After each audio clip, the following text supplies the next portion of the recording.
గుండె దగ్గర నొప్పి రావడం ప్రమాదకరమా?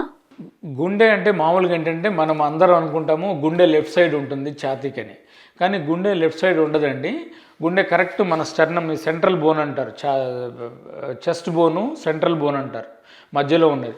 ఈ స్టెర్నమ్కి కింద ఉంటుంది. అందుకనే మనకి హార్ట్ పెయిన్ అనేది కూడా ఇక్కడ వస్తుంది. సెంట్రల్ చెస్ట్ పెయిన్ అనేది హార్ట్ పెయిన్. యాక్చువల్గా లెఫ్ట్ సైడ్ వస్తే చాలా వరకు అది లెఫ్ట్ చెస్ట్ పెయిన్లో వస్తే చాలా వరకు నాన్ కార్డియక్ పెయిన్స్ ఉంటాయి అన్నమాట. ఏదో మజిల్ పెయిను లేకపోతే బోన్ పెయిను అవి ఉంటాయి రీజన్స్. సో మనకి హార్ట్ దగ్గర మనకి సెంట్రల్ చెస్ట్ పెయిను ఎపిగాస్ట్రియం అంటారు, అంటే సెంట్రల్ బోన్కి కింద అంబిలికస్ పైన ఈ మధ్యలో గిన మనకి ఇబ్బంది గిన మంటలాగా కానీ లేకపోతే అసిడిటీ లాగా గ్యాస్ లాగా అట్లా వచ్చినప్పుడు కొద్దిమందికి ఆయాసం వస్తుంది, కొద్దిమందికి చెమటలు వస్తాయి. సో అటువంటి వాళ్ళకు మనం వెంటనే ఈసీజీ తీసుకొని లేకపోతే ఈకో టెస్ట్ చేయించుకొని ఆయాసం వస్తే దానికి తగ్గట్టు జాగ్రత్త పడాలి. సో హార్ట్కి దగ్గర అంటే కొద్దిమందికి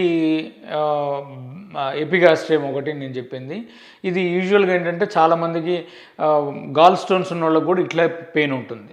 గాల్ స్టోన్స్ ఉన్న వాళ్ళకి లేకపోతే అసిడిటీ ప్రాబ్లం, మామూలుగా అందరికీ కామన్గా మనకు వచ్చే ప్రాబ్లం ఏంటంటే గ్యాసు, ఇంకొకటి అసిడిటీ.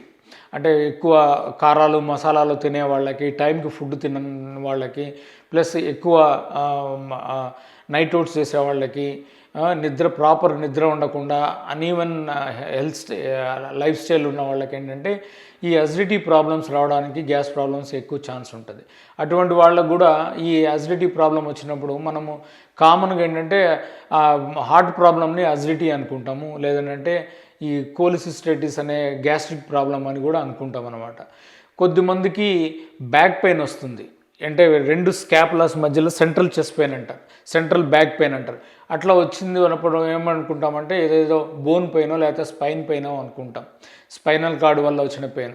సో ఇవన్నీ atypical chest pains, but equivalent to angina, అంటే హార్ట్ రిలేటెడ్ పెయిన్సే కానీ ఏటిపికల్గా ఉంటాయి. అట్లా వచ్చినప్పుడు ఏంటంటే ప్రీవియస్ హిస్టరీ, ఆయనకి ప్రీవియస్గా ఏమన్నా పాస్ట్ హిస్టరీ ఏమన్నా ఉందా, లేదంటే వాళ్ళ బ్యాక్గ్రౌండ్ స్మోకింగ్ చేస్తారా, లేకపోతే డయాబెటీస్ ఉందా, వాళ్ళకి ఫ్యామిలీలో ఎవరికైనా హార్ట్ ప్రాబ్లమ్స్ ఉన్నాయా, కొలెస్ట్రాల్ ఉందా, హైపర్ టెన్షన్ ఉందా, ఎల్డర్లీ మేల్స్లో కొంతమందికి 60 ఏళ్ళు దాటిన వాళ్ళకు కూడా ఇట్లా వీక్ కంప్లైంట్స్ వస్తాయి.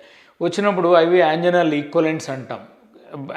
హార్ట్ పెయిన్ లాగా టిపికల్గా ఉండదు, బట్ ఏటిపికల్గా ఉంటుంది. వచ్చినప్పుడు మనం ఈ బ్యాక్గ్రౌండ్ చూసి స్మోకింగ్ హిస్టరీ ఉందా, ఇటువంటి వాళ్ళల్లో ఇవన్నీ వచ్చినప్పుడు మనం జాగ్రత్త పడాలి. ముందు హార్ట్ ప్రాబ్లం రూల్ అవుట్ చేసే మిగతా ప్రాబ్లమ్స్కి వెళ్ళాలి. ఇది అసిడిటీ కానీ లేకపోతే ఇంకొక స్టమక్ ప్రాబ్లం కానీ అబ్డామినల్ ప్రాబ్లం కానీ రూల్ అవుట్ చేయాలి అన్నమాట.